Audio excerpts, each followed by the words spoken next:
Një dimër, një banor I një fshati të vogël, Stepan Astafiev, po kthehej nga pylli. Teksa po kalonte nëpër një pyll të vogël, jo shumë larg rrugës, ai vuri re një ujk të shtrirë në borë. Kafsha rinte e kruspullosur dhe nuk lëvizte.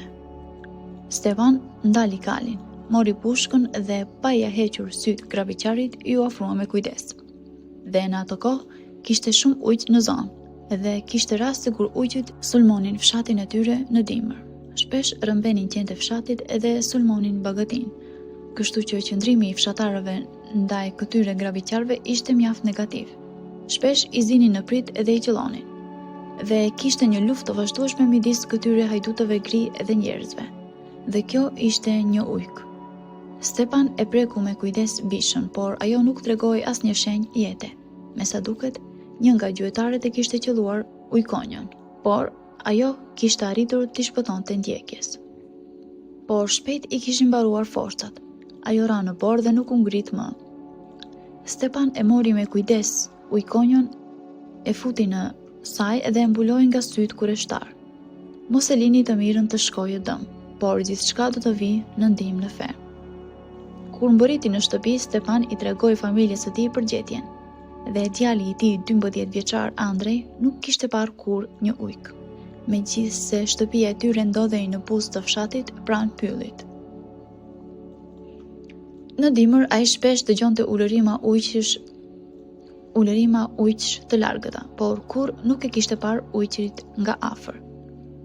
Ai veshi shpejt xhaketën dhe doli me vrap në obor për të parë këtë graviqar të tmerrshëm pylli.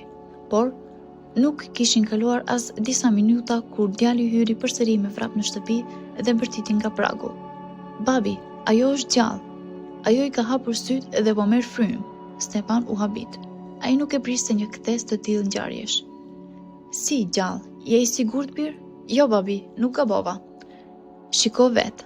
Stepan u vesh shpejt dhe ende duke mos besuar atë që dëgjoi, e ndoqi shpejt djalin e tij jashtë. Nuk mund të jetë kështu.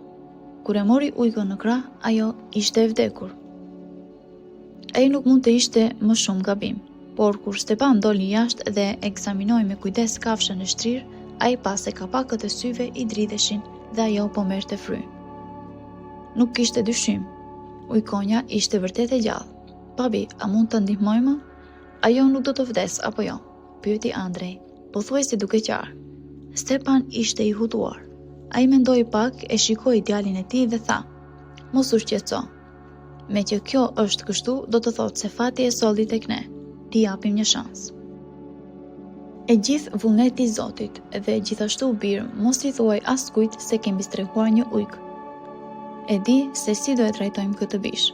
Nëse njerëzit e marrin vesh, do të kemi telashe. Tani vrapo dhe ndis sobën në ahurin ton të vjetër. Aty I takon asaj." Kështu, ujkonja e plagosur gjeti një shtëpi të re. Ditët e para, ujkonja rinte me sy mbyllur dhe nuk hante asgjë. Thopat e mishit që I sillte Andre rishin të paprekura. Vetëm ndonjëherë e lëpinte ujin dhe I mbyllte syt përsëri. Andre ishte shumë I shqetësuar për kafshën e tij.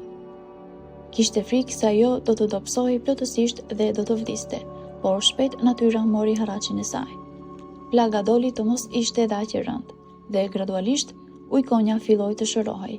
Ajo tashmë hante gjithçka që I sillte Andre dhe ndonjëherë kërkonte më shumë. Tani nuk kishte më asnjë frikë për shëndetin e ujkonjës. Ajo qartë po shërohej. Ka kaluar një muaj. Ujkonja tashmë mund të ngrihej në këmbë dhe duke kujtuar urdhërin e babait të tij, Andre nuk I tregoi askujt për të. Dhe ai e nxishte kafshën e tij për shëtitje në obor vetëm vonë në mbrëmje, në mënyrë që ajo të mos shihej rastësisht. Koha kaloi, pranvera erdhi pa u vënë re. Ujkonja tashmë ishte shëruar plotësisht dhe kishte fituar forcë. Tani, ajo vraponte lirisht rreth oborit deri në mëngjes, por nuk vraponte në pyll. Sikur e kuptonte se nuk mund të mbjetonte pa ndihmën e njerëzit, por ajo kishte një arsye tjetër, për të cilën mësuan pak më vonë. Një surprizë tjetër I priste. Doli se ujkonja e tyre priste pasardhës. Askush nuk e priste këtë. Kaloi edhe pak kohë dhe asaj I lindën këlysh të vegjël ujku. Dhe me ardhjen e tyre, Andre filloi të kishte më shumë shqetësime dhe brenga. Djali tani kalonte gjithë kohën e lirë me të vegjelit e tij. Ai ishte interesuar të shikonte këta kylysh të vegjël, të luante dhe të kujdesej për ta, por Andre disi arriti ta fshinte ujkun e rritur nga sytë kureshtar. Ajo sillej qetë dhe me kujdes. Në çdo zhurmë të huaj, ajo fshihej menjëherë në strehën e saj. Por fshehja e kylysheve të rritur të ujqeve po bëhej gjithnjë më vështirë çdo ditë. Këta të vegjël të paduruar nuk donin të rinin qetë dhe vazhdimisht ankoheshin.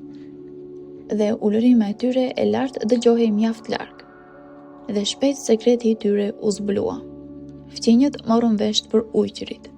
Megjithse Andre kishte keqardhje të lëshonte kafshët e tij të lira, nuk kishte zgjidhje tjetër. Nuk kishte më kuptim t'i mbante në robëri. Ujkonja ishte mjaft e shëndetshme dhe mund t'i ushqente vetë këlyshët e saj në tajg. Dhe pastaj një mbrëmje, Andre i lëshoi kafshët e tij në obor dhe duke treguar pyllin, filloi t'u thoshte të largoheshin edhe se nuk mund të qëndronin më me të. Por atje ishte shtëpia e tyre dhe atje do të ishin më të sigurt. Ujkonja dukej se e kuptonte, ajo e shikoi përsëri shpëtimtarin e saj të ri dhe ngadalë u zhduk në errësirën e pyllit.